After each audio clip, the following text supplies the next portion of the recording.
Hello everyone, in this video I'll show you what might be causing the crashing issue to desktop in Horizon 6. After the latest update, the game seems to automatically enable DLSS and DLAA. These settings can push your VRAM usage too high, which may cause the game to suddenly crash to desktop without any warning. To fix this, go to your Graphics, Video, Settings. From there, look for NVIDIA DLAA and make sure it is turned off. Also find NVIDIA DLSS, or any upscaling option, and disable that as well.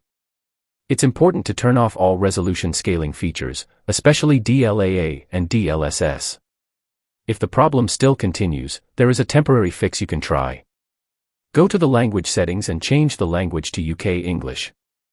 The game will restart, and after that, you should be able to play. However, keep in mind there are some downsides to this workaround. For some players, controllers may stop working, and you'll need to repeat the process every time you relaunch the game.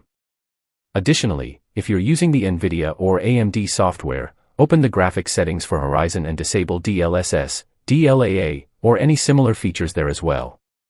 That's pretty much it. If this guide helped you, don't forget to like the video and subscribe for more content.